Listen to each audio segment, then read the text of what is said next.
Welcome to My Pet Project. This is Lauren Brinkman.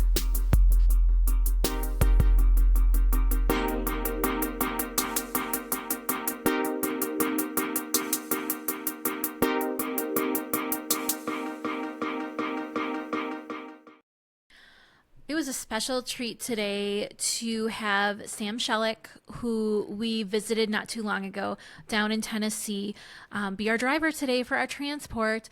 So we took up a bunch of dogs and cats from the central Tennessee area where Sam lives and helps animals in a number of county shelters and animal controls. We were able to chat a little bit about the work Sam does, and to catch up and just see what she's been up to. After we talked and got all of the transport cleaned up and the animals where they needed to be, we also got to go have dinner together. And gosh, when you feel like you meet somebody who feels like family right off the bat, it is a huge thing. So really excited to have Sam in my life and to be able to chat with her a little bit today. Hi, this is Lauren with My Pet Project, and I am honored to be with one of my personal heroes today, Sam Szelich. She is from Rough in Tennessee. And do you want to introduce yourself and tell me about what you do? Okay. So yes, Rough is Redemption Underdog Freedom Fund. We're based out of Middle Tennessee, Manchester area. And we pull animals from local shelters and help them be in foster homes or get the vetting they need to be able to be transported north so they can find their forever homes. And I had the opportunity to come and have you take us on a tour of the shelters that you work with. Did we see all of the shelters? I think there were 5 that day. Or are there other ones that you That's the majority. And then we also pull dogs from Grundy County area that has no animal control. So how does that work? If they have no animal control, are you their animal control? No. Okay.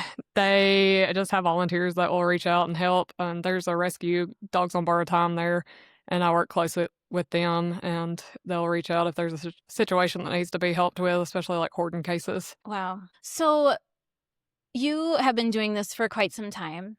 What initially, how old were you when you started understanding that there was a need in your community? I feel like I've always been ever since I was little, just dogs don't go to the shelter. You need to get the dogs from shelters. You don't buy dogs. But I guess when I started fostering, I was 24 years old. Mm-hmm. And my friend Jessica was fostering for a local shelter, and I saw her posts, and I wanted to get involved with that. So you always kind of knew that there were like shelters and that animals didn't just like... I was always unhappy with just the way I grew up. You had dogs and they had babies, and you just gave them to people, or people would take them to people's barns and leave them. And same with the cats and kittens. I can't tell you how many animals we had growing up. And I would literally fight my parents because I would want to bring them inside and keep them safe. And they would always disappear, or my parents would take them places and dump them. And it was just a very, very old-fashioned Southern mentality. And, whatever happened between when you were 24 doing that to now, I mean, it hasn't changed, right? Like, there's still all that stuff happening. Yes. You probably know more about it, so it... Yeah, it definitely still happens. A huge goal of ours is to encourage more people to do the proper channels of reaching out to local animal control. If animal control can't help, I mean, people shame people posting on Facebook all the time, but at the same time, these people, if they don't have another option, what are they going to do? They're going to dump them somewhere. And most of the time you dump animals in remote locations because you don't want to get caught. And it makes it hard for me as a rescuer when they need to be caught and they're terrified, or the shelters having to set traps and spend all this time catch animals that you could have just brought to them. Yeah. So is Rough a shelter? No, we are 100% volunteer-based. I'm very fortunate to work at a vet clinic who lets us use her extra kennel space. But for the most part, our animals are all in foster homes or taken care of by Denise and I. Wow. And I see that so a lot of what Rough needs to do, you're doing the scrambling, you're getting the animals, you're getting them access to the veterinary care that they need. Are there a lot of vets in town besides the one that you work at? Like Lakeview, right? Lakeside. There is only one in my small little town, which is normal. There's 2 other ones in Winchester, so that would be 3 total for our county. Is it if I moved down to you and I brought my puppy and I needed it to be spayed, and I went to one of those clinics, is it easy? Is it like cheap? Like how is it? I How feel is like that it is. If access? you called me this week and asked to get a 40-pound dog in for a spay and asked about how much it would be, I would tell you that it'd be about $250 Hmm. with pain meds to go home. So I feel like it's affordable. Do you think it's because your doctor understands the need? Like, do you think other clinics are charging about that much, or do you think your doctor just has her ear to the ground because of what you've worked with her on? Definitely, we are always told that we're the cheapest, which is kind of insulting because our vet is amazing Hmm. and she deserves the world. But I also feel like between my encouragement and just her passion and her heart, she tries to keep spay and neuter prices lower to try to help people be able to fix their animals so that our rescue's not paying to do it. Yeah, absolutely. What's the like? Is there a high poverty level in your area? There's definitely a good mix. There's very, very high poverty areas, but then there's also the people who support and donate rough who are more fortunate. Yeah, it seems like what shocked me a little bit was just like the huge difference between the haves and have-nots. Hmm. Um, and with higher poverty levels in some of these rural areas that you took us around to, it just, I'm wondering if people understand what spay and neuter, like the importance of it, and Yeah, just if it's not even on their top 100 things to do. yeah. Um, and I just don't know how to get people up to date on that. And that's definitely something that I would love to come up with better ideas for too, because part of what Rough does is we want to educate the public. We want to let them know that there's help out there. We offer free spay and neuter for the community. I'm one of the only rescues that don't require proof of income or anything like that. I feel like if you have a need and you come to our rescue with this need, then it's got to be genuine and that you really need help or you wouldn't be asking for it. I can't say that I haven't helped spay and neuter purebred dogs that people have obviously purchased, but my opinion on that is if you're coming to me and asking me for help, you're most likely not going to do it without my help.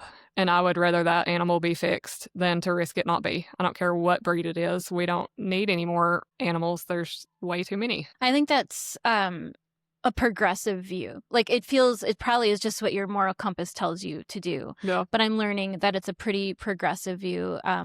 Even when we do our pop-up clinics here for people experiencing a risk of homelessness, we find that the volunteers who come and do it are often they they are doing this all for the right reasons and to help, but they get a little frustrated when they see somebody come up in a fancy car. Yes, I say the same thing to my boss all the time. I see people pull up with nicer vehicles than have. Maybe it's a situation where they purchased that vehicle and they are barely affording the payments and they should have made a better decision.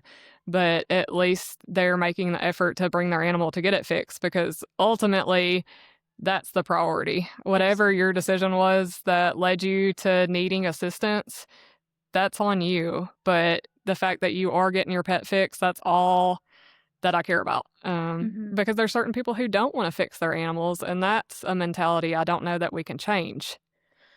That's a really good point.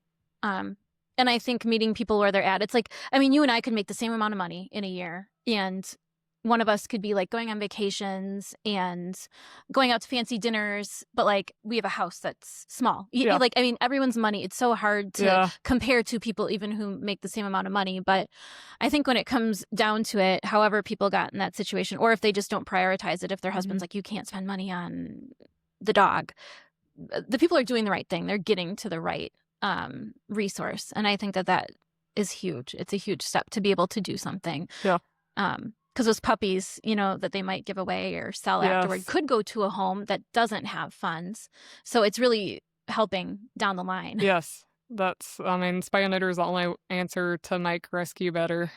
Unfortunately, we're never going to rescue our way out of the overpopulation crisis that we experience, but every time we spay a dog, it is so many less animals in the future.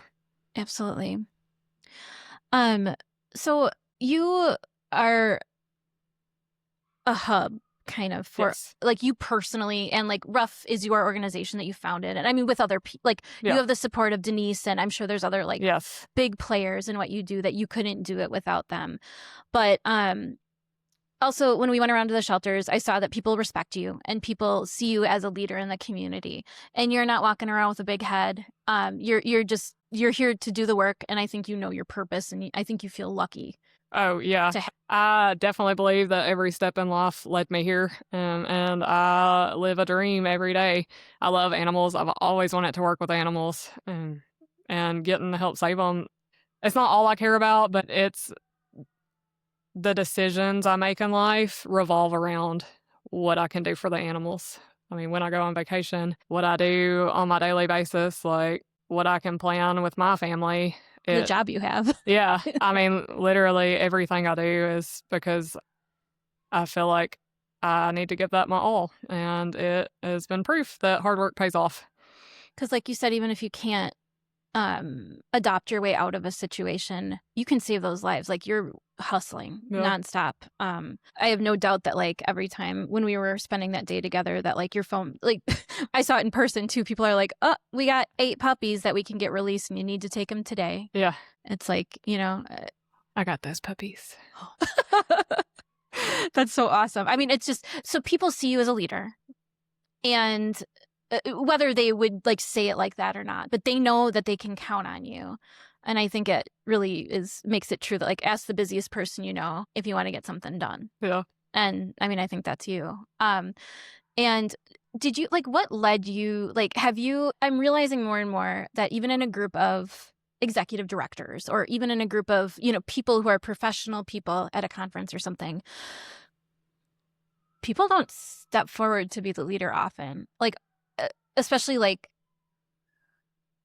there's so much work to do. You got your head in the book of what you're working on right there, but like you seem to have like this big picture too, like this vision of like the details and the big picture, which is like not a given for people who are leaders. But did something in your life teach you how to lead people and how to get things done? Like, or is it just maybe how you were born? So it's crazy because I see so much of it in my daughter now. And I was the kid that always spoke out in class and got in trouble for talking too much. And I wanted to be involved, but my parents didn't know anybody, so I didn't know anybody growing up. And I kind of just had to make friends on my own and convince people to like me and that I wanted to be I wanted to play sports and I wanted to be involved in the clubs and I wanted to do things because that's what all the cool kids did, like, you know, but in a successful way. I was in high school really involved with different organizations and I ran fundraisers for high school. We would do bake sales and t-shirt sales and I was always right in with that stuff. So it kind of helped mold what I do, raising funds for the rescue. I don't know, I just started fostering one pup at a time. Now our intake usually is anywhere from 50 to 100 animals, cats and dogs. In a month? Just at any given time. It depends. Oh my gosh, so you just have that many at any given time? Which, I mean, they're in foster homes or spread out kind of evenly. And what bottlenecks you like I mean is it the capacity of how many foster homes you have, or because when we toured those places, like there were endless animals that we could pull from. Always make it work if there is an outlet. So if you told me tomorrow that you wanted 12 dogs over 50 pounds, even though I don't have 12 dogs over 50 pounds space, I would make it work, whether that is paying somebody to board them, putting out pleas, like begging people, taking them to my house, keeping them at the vet clinic. If you tell me that you can save those animals, we will make it work. That's amazing. Because I mean, after we went to all the shelters, then you gave us a tour behind the scenes of the vet clinic and the space that I believe was probably meant for boarding or and it was all filled with your babies. Yes. Like there were you led me through, and I was like, whoa, there's more there, Oh, and yeah. out of all the shelters we went through, like it takes a lot of work to keep kennels clean Mhm. and to keep animals like fed and ready, and it was impeccable. And like you on Christmas, I saw on like your social media, you were like heading to the shelter. I just hurt myself, and going to the clinic. Oh, I need. yeah. Didn't you like hurt your ankle or something? Yeah. And you were there. That's You very and your family inconvenient. were there Yeah. because who else is gonna feed the Yeah. dogs, take care of the cats? Like I am very, very blessed. Just like being gone right now, Denise has access. My boss, the owner of Lakeside Vet, is amazing, and she lets Denise come and go as she pleases to help take care of the animals. And the staff at Lakeside, I mean, they are there to do whatever they're told to do, obviously, but they're very supportive, and they love these animals just as much as I do. And I try to get to work early, and I leave late every single day just about because I don't want the burden of taking care of that many animals to be on anybody else other than me because I signed up for it. But they're always there to help. We had all those bloodhound puppies in one room waiting for transport for a few days, and that was a lot of poop.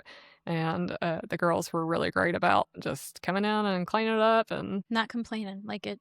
Yeah. It was wild walking through. There were like people coming in with like last minute animals from a shelter who could get onto a transport, and the whole staff just jumped in. And I think something that's magical about somebody like you is that people see how earnest you are. They see that you're going to do it, and then they want to be part of it. And I think that that's really inspiring. Just to see how everyone was like a well-oiled machine, and I think the clinic is probably better because of the work that you've brought everyone to, because you have to be more efficient. Yeah. The girls at Lakeside are amazing. I'd be lost without them. How big of a staff is it? There's 5 of us. So you're the office manager? Yes. Is that your title? Yes. And then there's one doctor? Yes. And then the rest are like techs or assistants? Yes. 3 of them. Wow. And we stay very busy.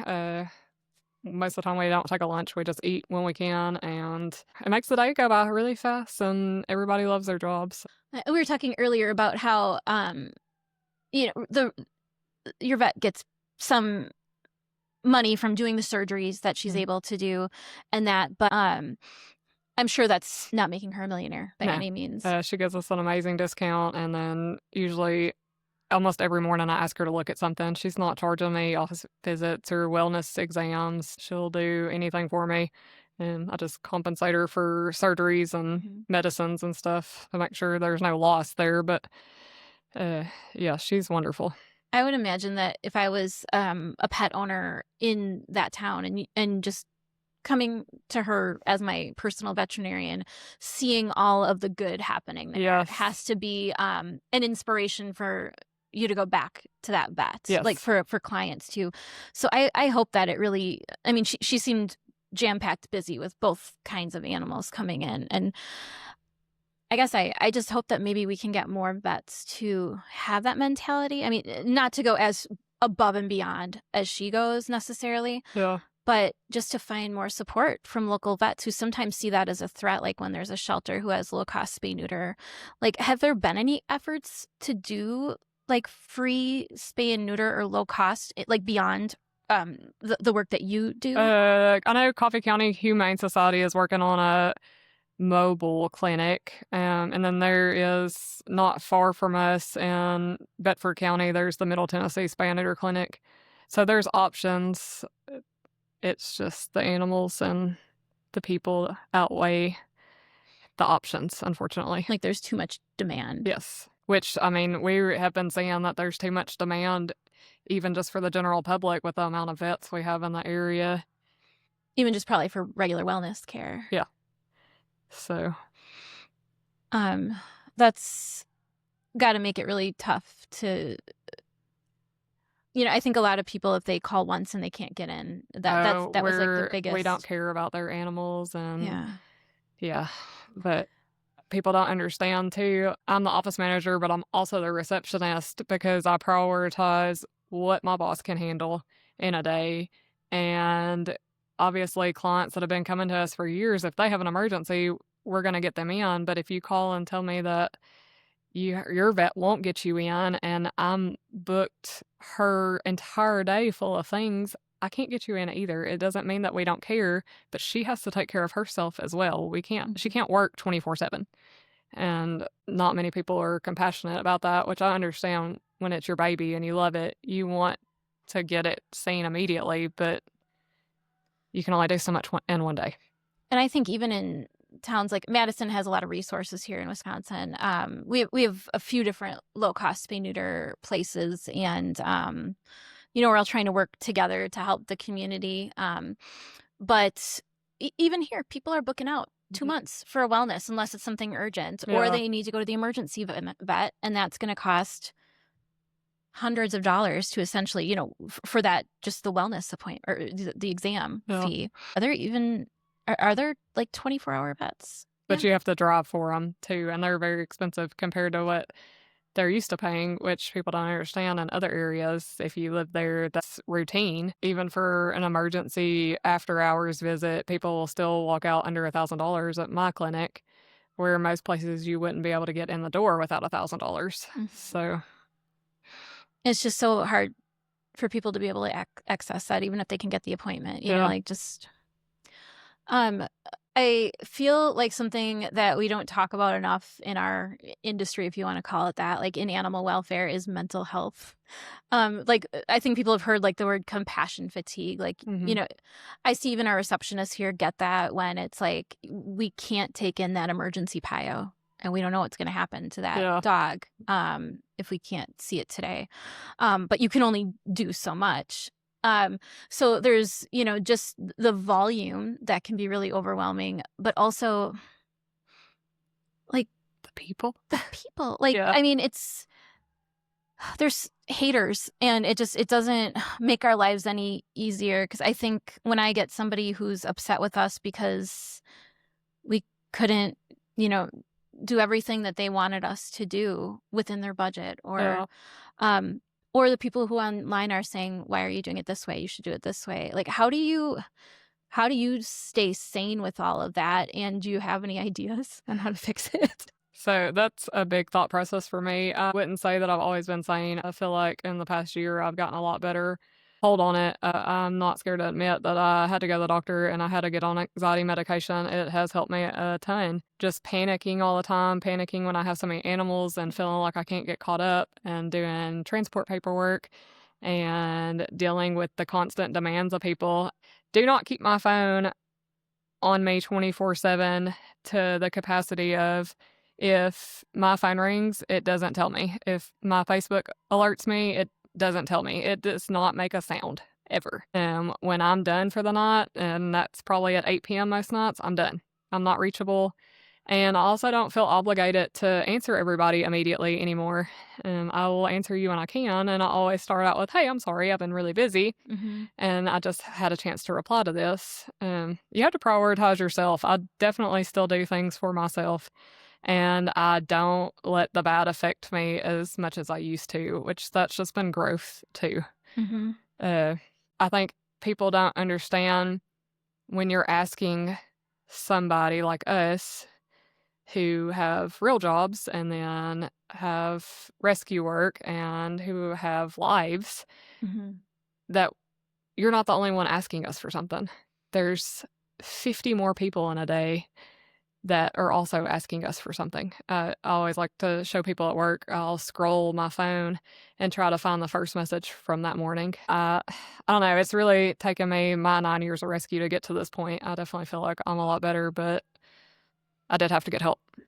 That's very overwhelming. And I think, you don't really have a blockade against, there's the people who run the shelters, the people who want your help, like just people in the community, people who probably think you should be doing more. It's wild. But anyone who has spent any, 5 minutes with you knows that it's got to be coming from every angle, nonstop.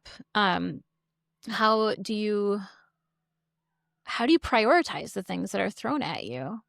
Like if there's, people texting you about animals at shelters, animals that are individually owned, are you prioritizing like the animals at the shelters, or like, and do you know like which shelters are going to be euthanizing when space runs out? Generally, we don't do very many owner surrenders. I like to pull dogs from the shelters. I like the paperwork where the shelter has owners sign them over. That way, if there's any legality issues, that does not come back to me.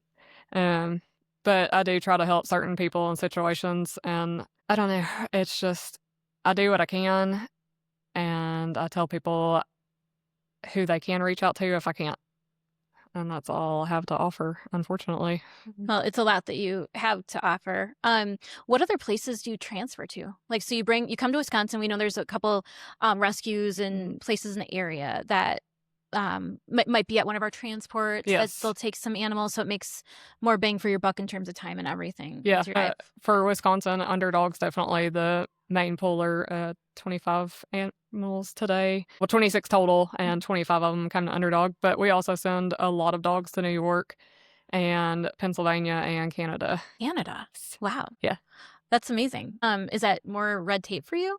Like in terms of like health certificates and stuff, or is it just There's like... definitely more strict paperwork, but once you get the routine of this stuff, that's why I'm very proud of my paperwork is always usually on point. So I deal with a lot more strict circumstances there passing over the border than Underdog requires.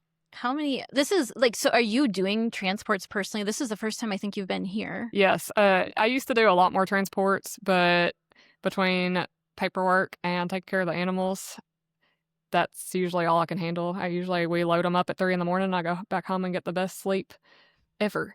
But this situation with the weather and people not wanting to drive, I completely understand. I just got ahead of the storm today and knew that these animals needed to get to where they are going, because then I can't take any more if they didn't. So Yeah, to just have that, empty cages has to be uplifting to know like you can keep on doing the work. Yeah. You just have like you're just such a super high functioning person to be able to like do all these things, because I think you're probably doing the work of like 5 people. I don't function very well without doing this much work. Yeah, it's like you probably will never be able to retire. Yeah, like no. in a Oh no, normal I would sense. not ever want to. You're not going to be able to just. I knit could win and... the lottery and still go to work every day. Yeah. Yeah, I need to stay busy, and I like staying busy in this capacity. Yeah. Yeah. If people are, they consider themselves like a lay person who, maybe has a pet of their own and they want to help. Are there certain things like, I mean, I know money is always, that's essentially what Rough is doing in addition to being a hub, is raising funds to be able to care for the animals that you are essentially temporarily of the ownership of. Yes. And then you're transferring them out. What do you need most for Rough? Other than money? Other than, yeah, and I want to come back to the money part, but like other than money, what things, like how do you get supplies? Like how are you filling those litter boxes in those cages? It's so funny. People donate litter the least, and like that's the most needed thing. I know it's not very fun to buy, but we always need litter. But we have an Amazon wish list, and I try to share it pretty regularly.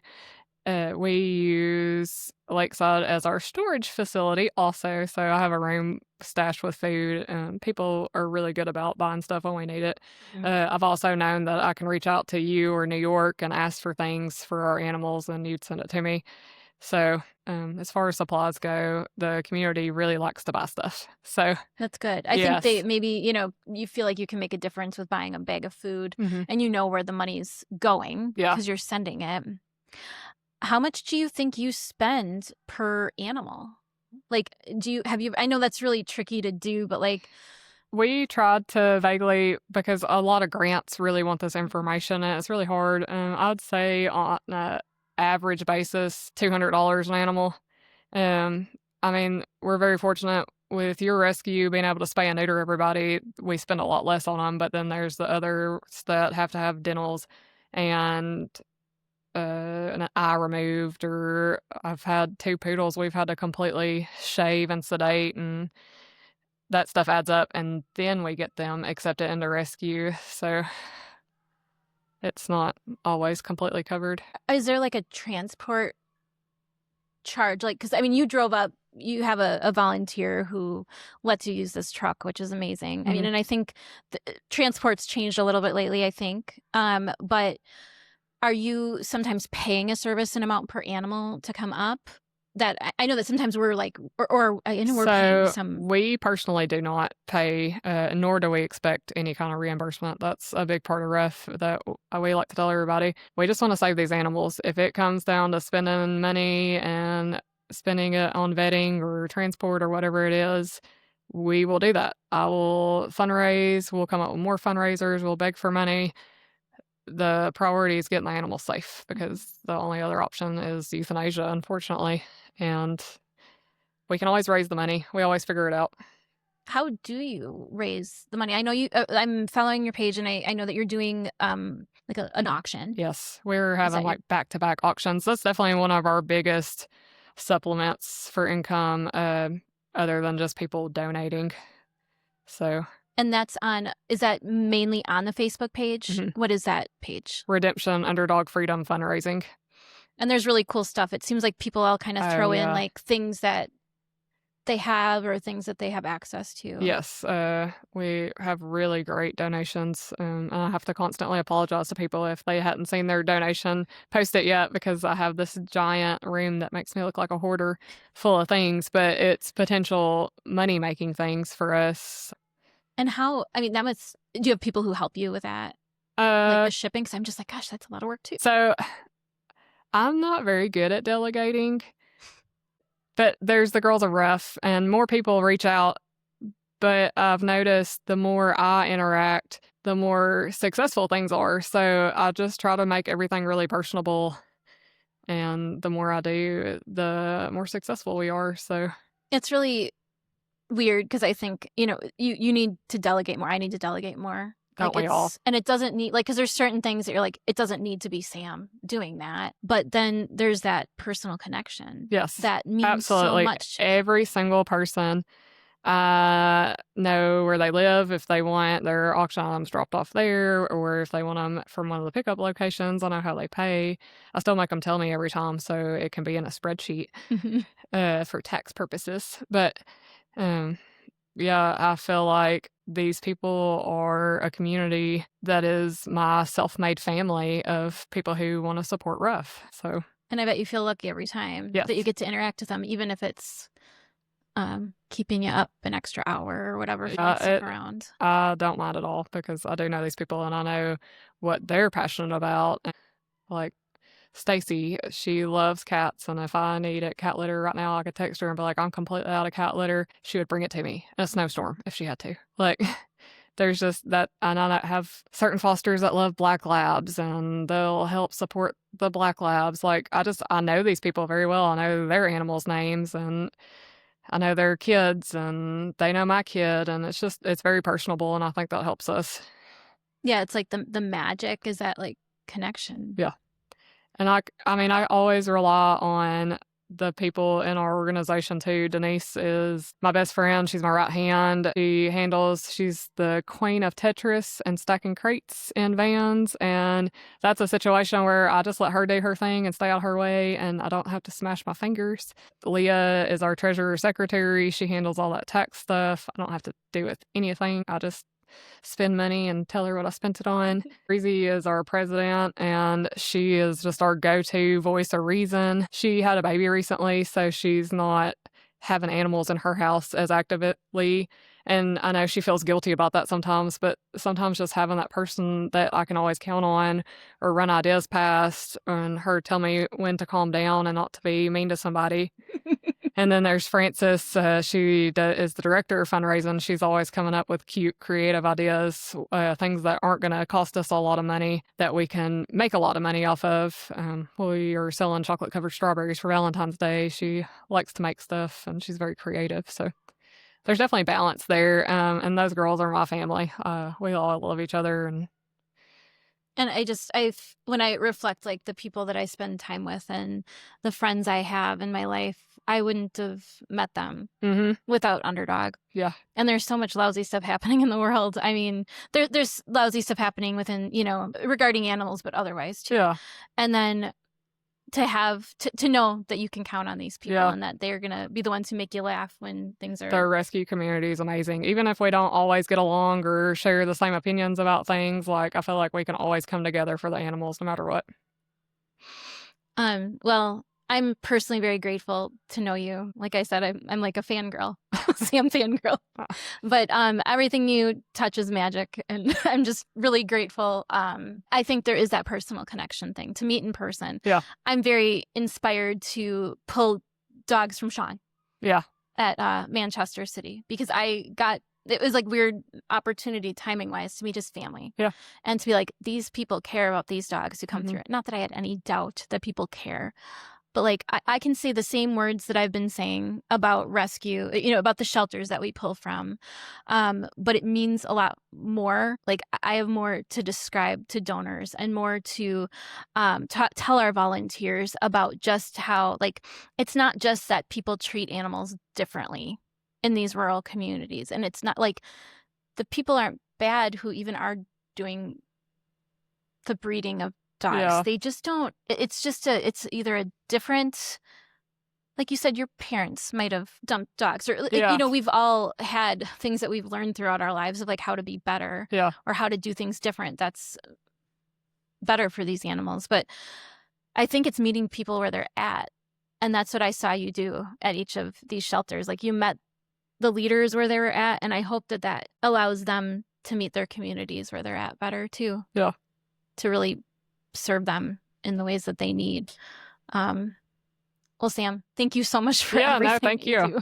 I'm excited to grab dinner with you later Yeah. and talk with Jen, who is your main point of contact, and here at Underdog. I mean, you guys have just made such a difference for so many animals, and I'm honored to know you. Well, thank you. I'm very grateful for all your support. Well, awesome.